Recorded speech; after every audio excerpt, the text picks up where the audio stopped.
ஓம் ஸ்ரீ மகாபெரியவா திருவடிகள் சரணம். வீட்டில் பணவரவை அதிகரிக்கக்கூடிய ஒரு சக்தி வாய்ந்த பொருள். இந்த பொருள் வீட்டில் இருந்தால் மட்டும் போதுங்க. இந்த பூமியில் வாழும் ஒவ்வொரு மனிதர்களுக்கும் இருக்கும் மிகப்பெரிய பிரச்சனை என்னன்னு பார்த்தீங்க அப்படின்னா அது பண பிரச்சனை தானங்க. ஒருவருக்கு பணம் தேவை என்பது சமுதாயத்தில் அவர்கள் இருக்கும் நிலையை பொறுத்ததை. ஒருவர் மிகவும் பணக்காரராக இருக்கிறார் என்றால் அவருக்கு பணம் தேவை என்பது கோடிக்கணக்கில் இருக்குங்க. பொதுவாக இன்றைய சூழலில் பணம் தான் அனைத்திற்கும் மூலதனமாக உள்ளது.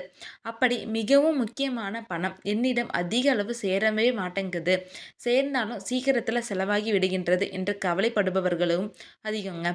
இதன் காரணத்தால் எப்போதும் எதிர்காலத்தை பற்றிய கவலை மனதை கலங்கடித்து கொண்டே இருக்குங்க. இந்த உலகில் பணம் இருந்தால் மட்டுமே வாழ முடியும். கையில் பைசா இல்லை என்றால் ஒருவரும் நம்மை மதிக்க மாட்டார்கள். சம்பாதிக்கும் பணத்தில் குறைந்தது 25% பணத்தை சேமிப்பாக ஒவ்வொருவரும் எடுத்து வைக்க வேண்டுங்க. சிலர் சுதாரித்து கொண்டு சிறுக சிறுக பணத்தை சேகரிக்கின்றனர். இருந்தபோதும் ஏதேனும் ஒரு வழியில் செலவு வந்து விடுகிறது. இந்த சூழ்நிலை மாறி அவர்கள் கையில் எப்பொழுதும் தாராளமாக பணம் புழங்க இந்த எளிய பரிகாரத்தை செஞ்சால் மட்டும் போதுங்க. அது என்ன பரிகாரம், எப்படி செய்ய வேண்டும் அப்படிங்கிறதெல்லாம் பற்றி தாங்க இந்த வீடியோ பதிவில் நம்ம பார்க்க போகிறோம். சமையலறை என்பது எப்பொழுதும் பூஜை அறைக்கு நிகரான ஒன்றுங்க. அதனால தான் அதனை சுத்தமாக வைத்திருப்பது அவசியம். சமையலறையில் அன்னபூரணியும் அக்னி பகவானும் வாசம் செய்கிறார்கள். அதனால் நாம் குளிக்காமல் சமையலறைக்குள்ளே போகவே கூடாதுங்க. காலையில் நீங்கள் குளித்து முடித்து விட்டு சமையலறைக்குள் வந்தவுடன் உப்பை தான் முதலில் தொட வேண்டும். இந்த உப்பை நீங்கள் தொடும்போது மகாலட்சுமி தேவியாரோட அனுகிரகம் உங்களுக்கு பரிபூர்ணமாக கிடைக்குங்க. ஆனால் சமையலறைக்கு சென்றவுடன் முதலில் புளியை கைகளால் தொடக்கூடாது என்று கூறப்படுதுங்க. புளியை முதலில் தொட்டால் வீட்டில் இருக்கின்ற ஐஸ்வர்யமும் நம்மை விட்டு நீங்கிவிடுங்க. பல சமயங்களில் சமையலறை சம்பந்தமான பல விஷயங்களை அலட்சியமாக நம்ம செய்கிறோம். சமையலறை எப்பொழுதும் சுத்தமாக இருக்க வேண்டும். இல்லை என்றால் வீட்டில் பிரச்சனைகள் உண்டாக்குங்க. இதனால தாய் அன்னபூரணியும் கோபப்படுவாருங்க. அது மட்டும் இல்லாமல் வீட்டோட நிதி நிலைமையும் மோசமாகும். ஆகையால் தாய் அன்னபூரணியை மகிழ்விக்க வீட்டில் மகாலட்சுமி தாயாரின் அருள் பெற சமையலறையை சுத்தமாகவும் சுகாதாரமாகவும் வைத்திருக்க வேண்டுங்க.